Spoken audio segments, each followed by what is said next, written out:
입니다 라는 제목으로 말씀 증거할 때 오늘 이 아침에도 많은 은혜를 받으시기 바랍니다. 5월은 분명히 가정의 달입니다. 5월을 가정의 달로 공표를 하고 우리가 이제 우리나라에서는 또 교회에서도 그렇게 지키고 있습니다. 분명히 가정의 달이죠. 근데 어떤 어린이들은 5월 전체가 어린이달인 줄 압니다. 어린이날 노래가 있죠. 분명히 어린이날 노래 가사가 오늘은 어린이날 우리들 세상입니다. 오늘은 어린이날 우리들 세상, 이거 맞죠? 이거 원래 가사거든요. 그러면 그 날은 5월 5일 어린이날 하루입니다. 내일이죠. 내일이 어린이날이에요. 근데 그 어떤 어린이들은 이 노래를 이렇게 부릅니다. 어떻게 불러요? 5월은 어린이날 우리들 세상. 5월 1일부터 31일까지를 어린이날로 퉁치는 거예요. 노래로. 그러면 부모들 등골 그거 어떻게 할 겁니까? 어린이날 이제 마트 데려가서 이렇게 장난감도 사주고 이렇게 막 외식도 하고 그러는데 5월 1일부터 5월 31일까지 그걸 해야 된다고 생각을 해보세요. 칼만 안 들었지 이거 원 날강도들 아닙니까? 그런데 제가 곰곰이 생각을 해보니까 그게 또 맞는 것 같아요. 맞는 것 같아. 우리끼리야 이제 뭐 어른이 있고 또 어린이가 있고 그렇겠지만 우리가 하나님 아버지 앞에서는 모두가 다 어린이들 아니겠습니까? 그죠? 우리는 하나님 앞에 다 어린이들입니다. 우리가 뭐 하나님 앞에서도 어른 행세하고 뭐 목사 행세하고 장로 행세하고 권사 행세하고 그러겠습니까? 우리는 하나님 아버지 앞에는 전부 다 어린이라는 거예요. 그러고 보니까 사람은 나이를 먹어갈수록 다시 어린아이로 돌아간다라고 하죠. 어린이로 돌아간대요. 요즘 세대 드라마가 아닌데 그럼에도 불구하고 요즘 세대들이 즐겨보는 유튜브로 즐겨보는 드라마가 있습니다. 거침없이 하이킥. 여러분 이거 아십니까? 저는 이거 나올 때 제가 신대원에 아마 이제 신대원에 그냥 틀어박혀서 기숙사에 틀어박혀서 공부하고 그랬던 때라 TV가 없이 살았던 때라 한 번도 본 적은 없었는데 요즘 애들이 이거를 이제 유튜브로 막 챙겨서 보더라고요. 우리 애만 보는가 했더니 우리 애 친구들도 그 거침없이 하이킥, 뭐 지붕 뚫고 하이킥, 하이킥 시리즈가 있더라고요. 그걸 보더라고요. 저도 이렇게 이제 보는 거 옆에서 이렇게 힐끔힐끔 보면은 거기 이제 이순재 할아버지가 나오는데 이순재 할아버지 아시죠? 이순재 할아버지가 그 드라마에서는 거의 그 어린 손주들이랑 그 노는 생각하고 행동하는 수준이 똑같아요. 되게 유치해요. 근데 많은 사람들이 이제 그 드라마를 보면서 뭐라 그러느냐? 저 할아버지 우리 아버지 같아. 우리 할아버지 같아. 그러더라는 거예요. 그러니까 이순재 할아버지의 그 어린아이 같음이 그 할아버지만 그런 게 아니라는 것이죠. 보니까 우리 할아버지도 그렇고 우리 아버지도 그렇고 다 그렇더라는 거예요. 그 연령대라면 누구나 다 공감할 수 있는 그런 내용이라는 것이죠. 그래서 제가 다시 생각해 보니까 5월은 그냥 1일부터 31일까지가 어린이날이 맞는 것 같아요. 다만 그 대상이 지금 우리 어린이들만 아니라 우리 모두가 대상이 되는 거죠. 우리 다 전부 어린이들인 거예요. 서로 이렇게 선물잔치 합시다. 자, 어린이들이 예수님께 막 달려드는 것을 보고 제자들이 버릇없다면서 꾸짖었습니다. 그러자 예수님께서 오히려 노하시면서 어린아이들이 내게 오는 것을 용납하고 금하지 말라. 하나님의 나라가 이런 자의 것이니라.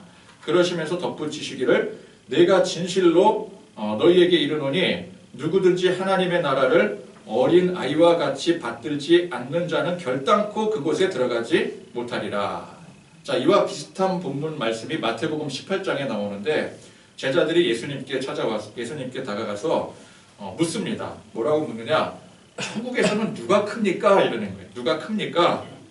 그러니까 이제 제자들이 서로 자기가 크다고 생각을 하는 거죠. 크다는 건 뭐 키 큰 걸 얘기하는 거겠습니까? 자기 공로, 그죠? 인정받고 싶은 자기가 그래도 이 제자 무리 중에서 가장 탁월한 능력이 있다. 뭐 그걸 이제 주장하고 싶은 거 아니겠어요? 그러니까 예수님께서 한 어린아이를 세우시고 뭐라고 말씀을 하시느냐? 진실로 너희에게 이르노니 너희가 돌이켜 어린아이들과 같이 되지 아니하면 결단코 천국에 들어가지 못하리라. 그러므로 누구든지 이 어린아이와 같이 자기를 낮추는 사람이 천국에서 큰 자니라. 자, 이 두 말씀 다 누가 문제들인 거예요? 제자들이 문제였던 거예요. 제자들이. 그러니까 마가복음 오늘 말씀에서는 제자들이 그 어린아이들이 예수님께 다가오는 걸 막 맞고 꾸짖고 버르장머리 없다 그러고, 마태복음 말씀에서는 막 누가 큽니까 묻다가 질문했다가 예수님이 이제 그 질문의 의도를 아시고 너네들 그렇게 크게 자랑하면 천국 못 간다. 그렇게 되고요. 어린아이 같지 않으면 안 된다. 지금 이 제자들은 어린아이와 같다라는 거예요? 아니면 그냥 어른스럽다라는 거예요? 그냥 어른스러운 거예요. 어린아이 같지가 않다라는 거죠. 제자들은 어린이들을 우습게 여기고 무시하고 꾸짖었습니다. 예수님께 이제 어린아이들이 막 와서 이제 막 안기고요. 막 안기다 보니까 막 어린애들은 어떻게 막 수염도 만지고 막 그러지 않겠습니까? 어리광도 피우고 그러는 게, 이게 어른의 눈으로 볼 때는 굉장히 버릇이 없어 보이는 거예요.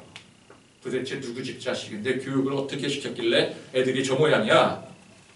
그러나 예수님의 눈에는 그렇게 어린아이들을 자기들의 관점, 자기들의 기준으로 버릇없다라고 판단을 하고 정죄하는 이 제자들이 더 문제였더라는 것입니다.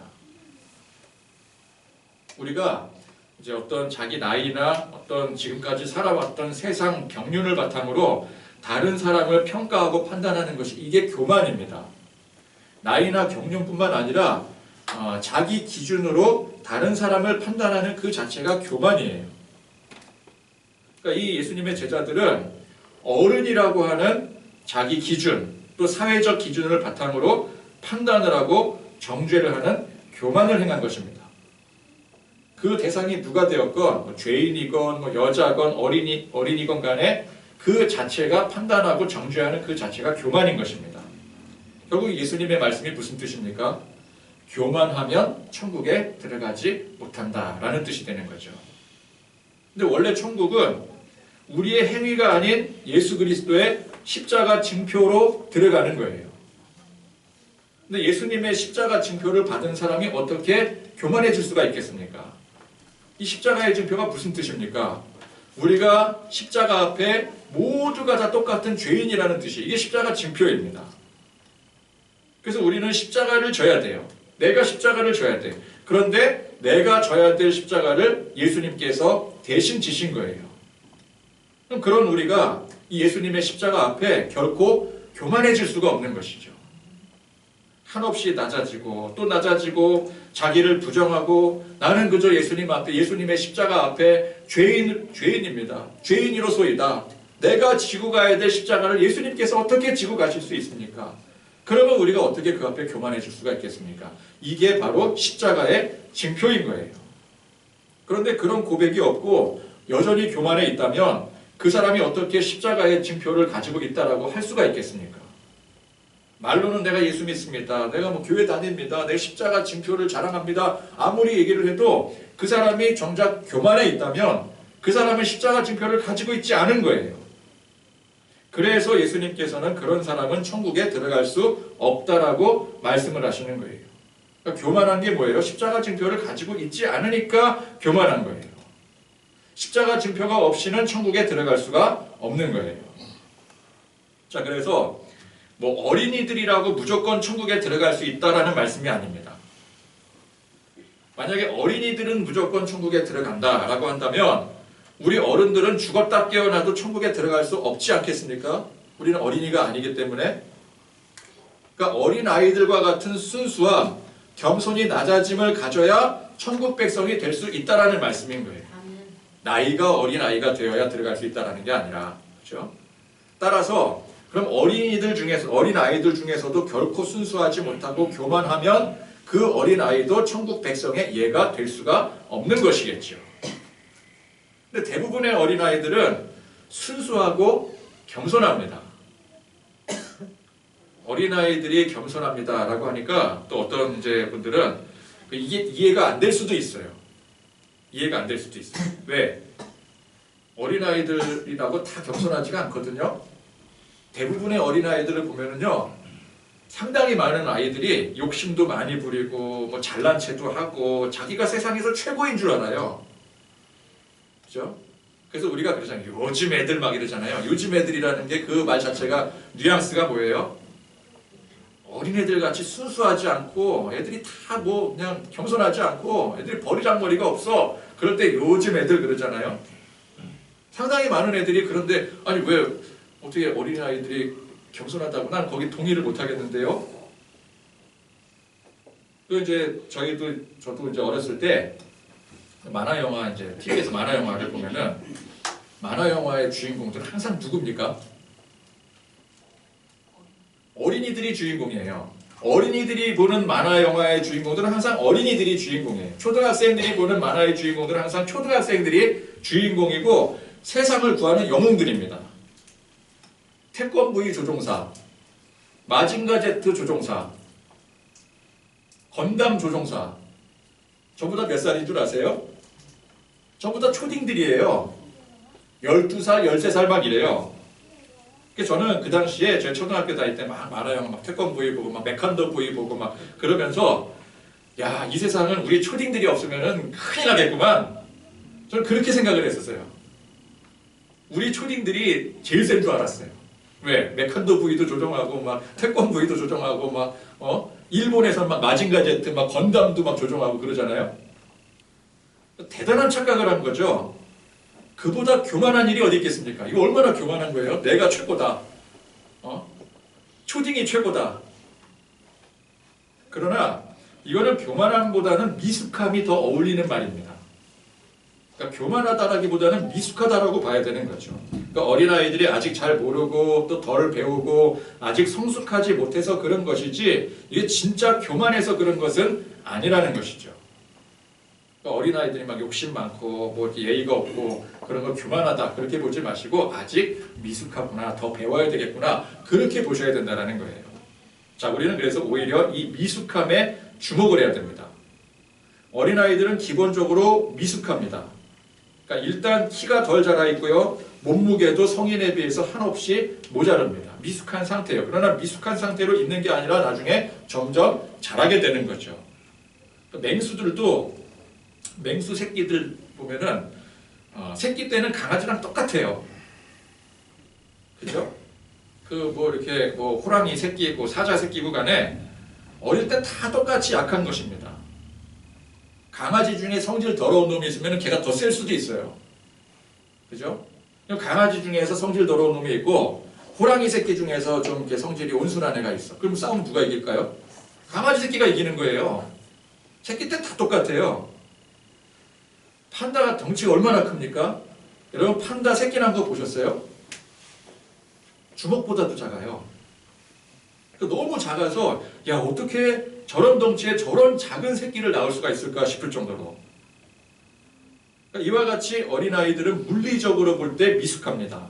그리고 또 지능이나 어떤 감성이나 모든 부분에서도 미숙합니다. 때문에 계속해서 자라야 되는 것이죠. 그러니까 미숙하다 보니까 자연 본능적으로 절대 의존적이 됩니다. 부모나 어른들에게 의존하지 않고서는 혼자 살 수 없기 때문에 이건 본질적으로 의존적이 될 수밖에 없는 거예요. 이제 어린아이들이 엄마한테 아빠한테 쪼로로 달려오잖아요. 왜 달려옵니까? 내가 미숙하기 때문에 뭔가를 채워줘야 되기 때문에 찾아오는 거예요. 새끼 사자가 엄마 사자 없이 어떻게 살겠습니까? 본능적으로 엄마 사자에게 절대적으로 매달리고 의존하게 되는 거예요. 이 절대 의존성이 본질적인 겸손인 것입니다. 이게 본질적 겸손이에요. 우리가 하나님 아버지 없이 어떻게 살겠습니까? 하나님 없이는 밀림 속에 내버려진 새끼와 똑같은 거예요. 그래서 우리는 본능적으로 하나님 아버지 앞에 절대 의존적일 수밖에 없는 거죠. 왜? 안 그러면 우린 죽으니까. 우린 아직 미숙하니까요. 우리는 완숙된 상태가 아니기 때문에 우린 정글에 밀림에 내버려진 새끼 상태이기 때문에 우리 하나님 아버지가 우리를 지켜주시고 보호해 주시지 않으면 우리는 살 수가 없는 거예요. 그러니까 내가 의존하고 싶어서 선택해서 그러는 게 아닙니다. 그냥 미숙하니까 이게 본능인 거예요. 본능적으로 의존적일 수밖에 없어요.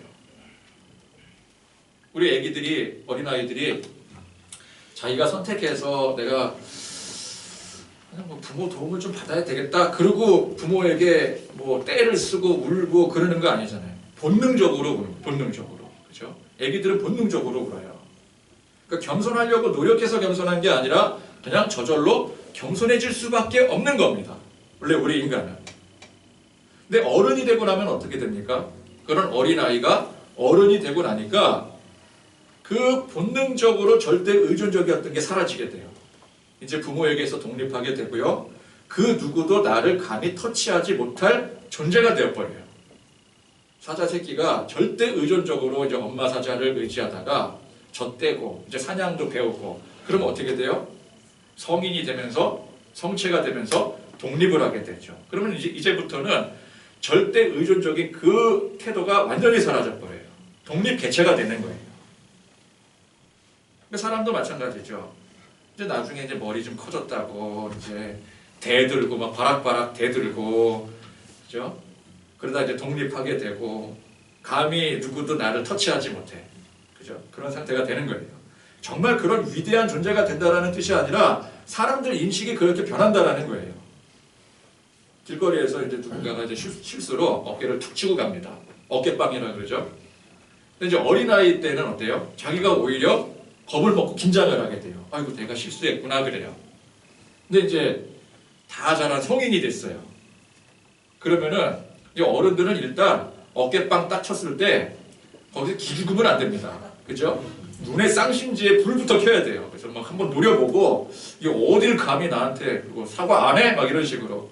그러면 상대방이 이제 쫄은 사람이 이제 먼저 기가 죽은 사람이 사과를 하게 되어 있어요. 그러면 이제 사과를 받은 사람이 이긴 거죠. 그럼 사과한 사람은 속으로 어때요? 부글부글 끓는 거예요. 내가 저 새끼 언젠가 복수하고 말리라. 막 이렇게 되는 거죠. 누가 감히 나를 건드려? 이렇게 되는 거예요. 그래서 본질적으로 겸손의 상태에서 교만의 상태로 점점 가게 돼 있는 겁니다. 자, 마태복음 18장에서 제자들이 예수님께 누가 큽니까? 라고 물었어요. 그러니까 누구보다 내가 커야 되고 누구보다 먼저 돼야 되는 게 이게 어른들의 관점이요 교만의 태도입니다. 우리도 점점 자라면서 세상을 알게 되면서 그죠? 이제 우리도 이제 뭐 남들보다 더 우위에 서야 되고 제자들이 누가 큽니까? 그런 것처럼 우리도 똑같아요. 그죠? 먹고 살려면은 다른 사람을 이겨야 돼요. 다른 사람들보다 커져야 돼요. 다른 사람들보다 더 인정을 받아야 돼요. 그건 누구의 관점이에요? 어린아이의 관점이 아니에요. 그건 어른들의 관점이에요. 이게 바로 교만의 태도라는 겁니다. 근데 예수님 말씀의 의미가 뭐예요? 그걸 그렇게 자연적인 현상으로 이해하고 받아들이면 안 된다라는 거예요. 어른이니까 당연히 이렇게 살아야 돼. 어른이니까 경쟁해야 돼. 어른이니까 나는 다른 사람들을 이겨야 돼. 라고 하는 그 상태를 자연 상태로 받아들이면 안 된다라는 거예요. 점점 커가면서 자라가면서 어느덧 겸손의 자리에서 벗어나 교만의 자리로 자연스럽게 올라가는 것을 그걸 스스로 깨닫고 경계하라는 말씀인 겁니다. 이게 어른이니까 당연히 그래야 되는 게 아니라는 거예요. 자, 그런 의미에서 봤을 때 우리 어린이들이 우리 어른들에 비하면 얼마나 착하고 순수하고 아직 때묻지 않고 아름답습니까? 왜 착하고 순수하고 아름다워요? 아직 때가 묻지 않았기 때문에 그러는 거예요. 그러니까 어린 아이들도 때가 묻어버리면은요, 세상 때가 묻어버리면은 절대 순수하지 않아요. 근데 보통 어린 아이들은 아직 세상에 때가 묻지 않았잖아요. 나가서 일이라도 해봤습니까? 아르바이트라도 해봤습니까? 아무것도 안 해본 상태에서 세상에 때가 아직 묻지 않은 거예요. 그러니 착하고 순수하고 아름다운 것이죠. 그런데 그렇게 착하고 순수하고 아름다웠던 어린이들이 점점 자라면서 세상에 물들고 타락하게 되는 이유가 그게 누구 때문에 그런 거예요? 그게 우리 어른들 때문에 그런 거 아니겠어요? 세상 누가 만들었습니까? 우리 어른들이 이렇게 만들어 간 거잖아요. 그러니까 어른들이 제대로 했으면 어린아이들이 왜 세상 자라면서 더럽게 물들고 타락하겠습니까? 어린이들은 복음에 금방 반응합니다. 근데 좀 자라면서는 점점 이 복음을 거부하기 시작해요. 누가 그렇게 만들어요? 학교가 그렇게 만들고 이 사회가 그렇게 만들어버리는 거예요. 어릴 때 주일학교에서 하나님 찬양하고 말씀 배우고 그랬던 아이들이 점점 자라면서 교회 떠나가고 복음을 부정해버리는 게 이게 너무 안타까운 현상 아니겠습니까? 근데 이게 그 어린아이들이 문제가 아닌 거예요. 이 세상을 보고 배우게 되는 거죠. 그럼 이 세상을 만들어간 우리 어른들의 문제이고 바로 세상의 문제인 것입니다. 그래서 우리는 우리 스스로가 어린이다움을 자꾸만 잃어버리고 내가 어른이 되어버린 것을 안타깝게 생각할 줄 알아야 되는 거예요. 내가 어른이다. 나 이제 나이 좀 먹었다. 그게 아닙니다. 나이를 먹어가면서 잃어버린 게 너무 많다라는 거죠. 그걸 우리가 알아야 돼요. 우리는 이제 계산이 앞서게 되고요. 상식이 앞서게 되고 세상 고달픈 삶에 찌들어 있는 것이 이게 어른들의 전형적인 모습 아니겠어요? 그러면 그런 어른의 그 전형적인 특성 때문이라도 예수님을 만날 수 없고 천국을 소유할 수 없는 겁니다. 그러면 예수님 만날 수 없고 천국을 소유할 수 없다면 우리가 지금 가지고 있는 이 어른다움이 그게 다 무슨 소용이 있겠어요? 내가 지금까지 쌓아온 경륜, 나이, 실력, 위치 아무 의미가 없는 거예요. 아무 의미가 없어요. 그것 가지고 우리가 천국 갈 수가 없다라는 거예요. 그걸 버리지 않으면 결단코 천국에 들어갈 수 없다라는 말씀입니다. 그럼 그 어른다움이 우리는 어른다움을 위해서 우리 인생 투자하지 않습니까? 어떻게 보면은. 근데 그 우리가 투자한 그 어른다움이 그게 무슨 소용이냐고요. 어린이나 이 청소년 사역을 할 때 가장 중요한 것이 내가 그 자리로 가는 겁니다. 근데 어린이나 청소년 흉내를 내는 것이 아니라 정말 그 위치로 가야 되는 거예요.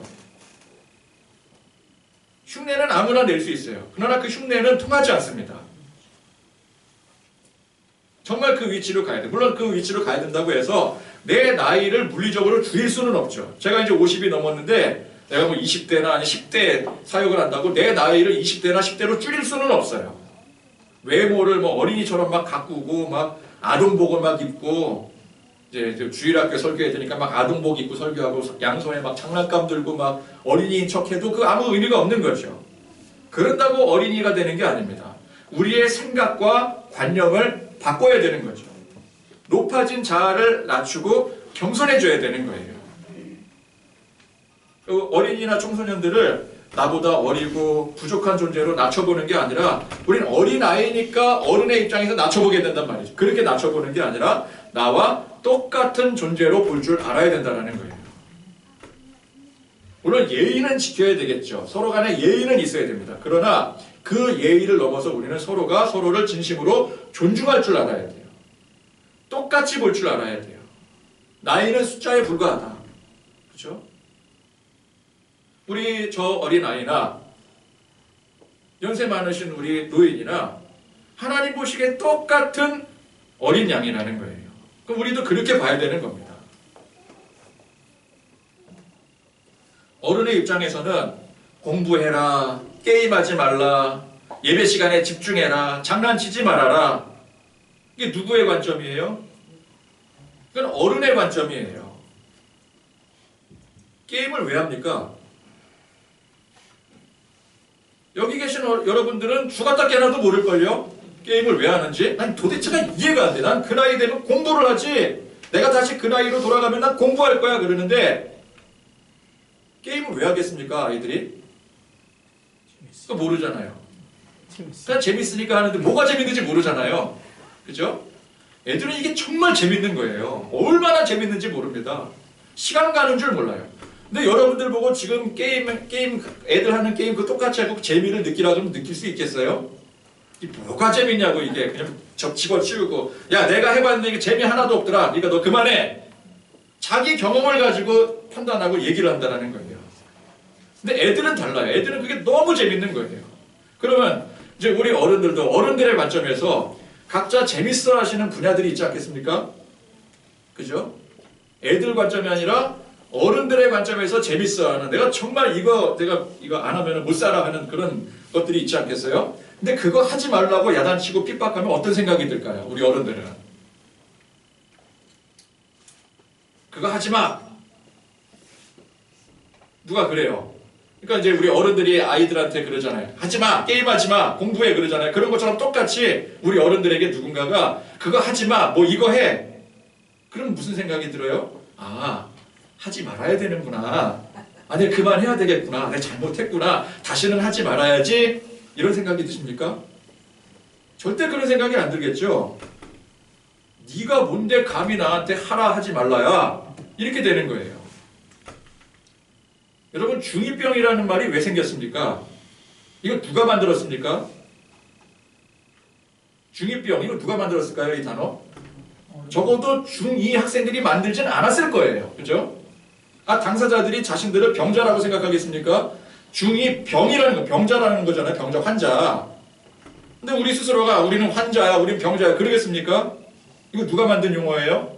어른들이 만들어 놓은 아주 몹쓸 용어인 거예요. 그러니까 어른의 입장에서 어른의 시각으로 바라보니까 그 어른과는 다른 그 특성의 그 모습이 그냥 병자처럼 보이는 거예요. 정신병자처럼 보이는 거예요. 근데 사실 그 나이, 그 시기 되면은 누구나 겪는 정상적인 과정인데 자라오는 과정 아니겠습니까? 자기들도 다 그 과정 겪었잖아요. 여기 계신 여러분들 중2 그때 점프하고 지금 갑자기 어른으로 넘어오셨습니까? 다 우리도 그 시절을 겪었단 말이죠. 그렇으면서도 그걸 이해 못하고 그저 현재 어른 된 내 기준으로 판단하는 아주 몹쓸 태도라는 거예요. 그럼 입장 바꿔서 그럼 중2 애들은 우리 어른들은 어떻게 봐야 될까요? 서로 다른 모습이니까 우리가 이제 야 중2병이다 그런다라고 한다면 그 중2 애들은 우리를 보고 뭐라 그러겠어요? 저 어른병이다 꼰대병이다 그러지 않겠어요? 그럼 우리는 애들한테 그렇게 말하는 애들한테 뭐라 그럴까요? 버르장머리 없다고 면박 주고 야단치고 그러지 않겠습니까? 그러면서 자기들은 아무렇지도 않게 그냥 중2병이라고 벌레 보듯이 하고 그러니 세대가 자꾸만 분열이 되고 그런 세상의 어른들에게 어린이들이 뭘 배울 게 있겠어요? 우리는 낮아지고 겸손해야 됩니다. 낮아지고 겸손해지다 보면 뭐가 되는 거예요? 어린이가 되는 거예요. 그래서 우리 모두가 하나님 앞에 어린이로서 겸손한 모습으로 하나님 바라보고 섬길 줄 아는 겁니다. 교만한 사람 배우지도 못해요. 제가 신대원 다닐 때 이제 막 훌륭하신 그 이제 전도사님들 중에서 자기 그 지식과 경험이 그 가득 차 있는 사람이 좀 있어요. 그래서 교만한 사람들이 있어요. 근데 그런 분들은 교수님이 아무리 새로운 내용을 가르쳐줘도 새로운 지식을 가르쳐줘도 그걸 못 받아들이더라고요. 자기 경험으로 자꾸 부정을 해요. 질문을 하는데 막 우리가 이제 듣기에 막 너무 막 짜증날 정도로 막 이상한 질문들을 하는 거예요. 자기 그 기준을 바탕으로. 그걸 교수님 틀리지 않았습니까? 막 이러면서 받아들이지를 못해요.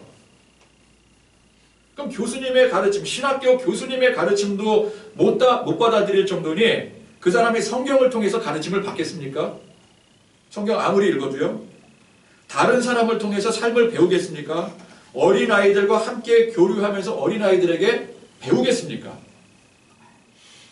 우리는 어린이들을 보면서 배울 게 많아야 돼요. 왜냐하면 어른이라는 세상 찌든 굴레를 짊어지게 되면서 얻은 것보다 잃은 게 더 많아졌기 때문에 그렇습니다. 분명 어른이 돼서 얻은 건 많아요. 경륜이 생겼죠. 경험이 생겼죠. 능력이 생겼죠. 그러나 그 반면에 잃어버린 게 너무도 많다는 걸 우리가 알아야 돼요. 근데 우리는 자꾸 얻는 거에만 집중을 하죠. 잃어버린 게 뭔지를 몰라요. 근데 우리 어린이들은 우리가 잃은 것들을 아직 순수하게 그대로 가지고 있다는 거예요. 그래서 우리가 어린아이들에게 배워야 되는 겁니다. 그러니까 어린이들도 어른들에게 배워야 되지만 똑같이 어른들도 어린이들에게 배워야 되는 거예요. 그러니까 배우려고 하는 그 자체가 겸손의 길로 가는 거죠. 겸손한 사람만 배울 수 있는 거예요. 여러분 우리가 뭘 더 그렇게 세상에서 배우려고 하고 더 가지려고 하고 욕심을 부리겠습니까? 그렇게 욕심 부려봤자 그것 가지고 천국 가는 게 아니라고 하잖아요. 근데 뭘 욕심을 부리겠어요? 우리는 더 욕심 부리며 더 새로운 것을 배우려고 할 게 아니라 이미 우리가 오래전에 잃어버렸던 것들을 다시 찾고 배우려고 해야 돼요. 왜? 예수님께서 말씀하시잖아요. 그거 찾지 않으면은 그거 가지지 않으면 천국에 들어갈 수 없다고. 그럼 우린 뭘 찾아야 돼요? 어른으로서의 세상 경륜 그런 걸 더 찾으려고 하는 게 아니라 어른이 되었기 때문에 잃어버린 예수님께서 말씀하신 어린아이 다움을 우리는 찾아야 되는 거예요. 그럼 그걸 누구한테 배우겠어요? 그 교보제가 딱 있잖아요. 누구예요? 어린이들이잖아요. 그러니까 어린이들한테 우리가 배워야 되는 거예요. 가르치려고 드는 게 아니라. 그러니까 그 모습이 우리 어린이들에게 그대로 있으니 어린이들이야말로 이 세상의 소중한 보물이요, 우리 어른들의 위대한 스승이 되는 것입니다. 우린 전부 심성이 가뭄에 말라 비틀어진 땅처럼 바짝바짝 말라 있어요. 근데 그걸 인지를 못해요. 그걸 당연한 것으로 여깁니다. 오히려 그것을 멋이라고까지 여기기도 해요. 저도 그랬었어요. 저도 이제 막 남자가 태어나서 눈물 딱 3번 흘린다. 태어날 때 응애하고 1번 흘리고 부모 돌아가셨을 때 1번, 죽을 때 1번, 딱 3번 눈물 흘리고 그 외에는 절대 눈물 흘리지 않는다. 그걸 멋이라고 생각했었거든요. 나는 슬픈 영화를 봐도 눈물 한 방울 흘리지 않아. 남자들이 이걸 멋으로 생각을 해요. 그 남자들이요, 이제 막 극장 같은 데 한국 이제 같이 막 영화를 보는데 막 마음이 막 울컥한 장면 나오잖아요. 근데 옆에 막 눈치를 봐요. 누가 혹시 날 안 보나? 내가 혹시 눈가에 그렁그렁 눈물이라도 혹시 맺혀져 있지 않나? 그거 누가 보면은 그게 큰일 나니까, 창피하니까, 자존심 상하니까. 감성이 메말라 있는 거예요. 나는 꽃이나 자연환경 등등 뭐 이 동물들 이런 거에 절대 감동받지 않아. 난 동물 싫어. 화초 같은 거 다 싫어. 나는 오로지 돈에만 감동받는 사람이야. 이게 자랑입니까? 이게 사실 한심한 줄 알아야 되는 거예요. 어렸을 땐 그러지 않았을 거잖아요. 그죠? 어린이들은 감성이 풍부합니다. 왜? 아직 세상 때가 덜 묻었기 때문에 그래요. 지지난주인가요? 이제 우리 마당에서 전도할 때 이제 아이들이 이제 마당에서 이제 모여 있다가 바닥을 막 뭔가를 막 유심히 막 살펴보더라고요. 그래서 뭘 보냐 그랬더니 개미가 있대요, 개미. 그럼 우리 뭐라 그래요? 개미가 있지 그럼. 근데 애들은 개미를 되게 신기하게 유심하게 유심히 찾아보더라고요. 그 조그만 개미 있잖아요. 이건 우리 조그만 개미 해충이에요, 해충. 작은 개미들이에요. 이 개미 한 마리 한 마리를 신기하게 쳐다보면서 그걸 보고 놀라고 감탄하고 그러더라고요. 이게 놀랄 거리고 감탄할 거리입니까? 그까지 개미가? 우린 그거 뭐라고 생각해요? 당장 농약을 쳐야 되겠구나 그 생각을 하죠. 왜? 이거 해충이잖아요. 그 작은 개미, 그 뭐라 그래 그거 꼬이면 큰일 나죠. 우리는 그냥 그 개미들이 해충입니다. 잡아 없애버려야 될 대상일 뿐이에요. 그러나 어린이들의 시각에서는 그게 신기하고 감탄해하고 있는 거예요. 개미들이 이렇게 기어다니는구나. 그럼 거기다 대고 우리 어른들이 야 농약 치고 죽여버리자! 그리고 초를 치겠습니까? 그건 어른도 아니죠. 그거는 그 순간만큼은 그 아이들과 동화가 되어서 그 개미 한 마리 한 마리를 소중하게 받아들이게 되는 거예요. 저도 이제 아이들이 이렇게 개미 이렇게 보니까 이거 밟지 않게 조심해야 돼. 제가 그 얘기를 했어요. 근데 평소 같았으면 제가 어떻게 했겠어요? 밟고 지나가는 거죠. 문질러 버리고 지나가는 거죠. 개미들 이 해충들 그러면서. 근데 애들이 그러니까 제가 차마 그 앞에서 발로 문지르지를 못하겠더라고요. 동화가 되는 거예요. 야 조심하자. 이 한 마리 한 마리 소중하게 여기자. 그렇게 보는 거예요. 동심으로 돌아가는 거예요. 그러니까 이제 그 아이들을 보면서 야 그래 나도 저런 때가 있었지. 그런데 참 이렇게 나이 먹고 세상에 찌들어 살면서 그 동심을 잃고 점점 이렇게 삭막해져 갔구나. 근데 그걸 우리가 이제 느낄 줄 알아야 된다는 거죠. 그렇다고 해서 뭐 이제부터는 이제 해충도 귀한 생명이니 절대 죽이면 안 되고 농약 쳐서도 안 되고 밭에 잡초도 뽑으면 안 되고 다 망하자. 그 뜻이 아닌 거죠. 우리가 그만큼 동심을 잃고 메말라 있음을 깨닫고 그런 감성이 다시금 하나님의 은혜 안에 피어오르도록 해야 된다는 얘기인 것입니다. 은혜는 그런 겁니다. 하나님의 은혜가 우리 안에 충만하게 차고 넘칠 때에 우리는 비로소 잃었던 그 감성을 회복하게 되는 거예요. 어린아이와 같은 순수함을 회복하게 됩니다. 가물어 메마른 땅에 단비를 내리시듯이 우리의 이 가물어 메마른 심성에 은혜의 단비로 촉촉히 적셔서 다시 그 잃어버렸던 그 심성이 회복이 되어지는 거죠. 교만하면 절대 그게 회복될 수 없습니다. 어른들의 입장을 고수하면 우리는 동심으로 돌아갈 수가 없습니다. 어린이들이나 우리 청소년들을 이해할 수도 없고요. 용납할 수도 없고요. 함께 할 수도 없습니다. 하나님의 은혜가 모든 것을 녹이는 거예요. 교만한 마음을 녹이고 어른으로서 세워진 삶의 이력이라든지 나이, 경륜, 경험, 지식 모든 것들을 녹이는 거예요. 은혜가 녹이는 거예요. 그러면 우리는 그냥 저절로 다시 어린아이로 돌아가게 되는 겁니다. 그러니까 사람이 나이를 먹을수록 다시 어린이로 돌아간다는 이 명제가 이게 알고 보니까 참으로 성경적인 거예요. 거침없이 하이킥의 그 이순재 할아버지가 사실은 굉장히 복음적인 할아버지인 겁니다. 어린이들은 전부가 다 시인이라고 했습니다. 원래 우리 인간은 시적 감성을 가지고 태어났어요. 누구나 다 시인이었어요. 그런데 그것이 점점 세상에 찌들어가면서 그 삭막함에 그 중요한 감성들을 다 잃어버리고 만 거예요. 그런 의미에서 봤을 때 성경에 하나님을 온전히 섬긴 사람들 전부 다 시인들이었습니다. 찬양이 무엇입니까? 순수한 그 어린아이와 같은 그 심성으로 하나님의 사랑과 그 은혜를 노래하는, 한마디로 이게 시의 고백이 찬송인 거예요. 시편이잖아요, 시편. 그죠?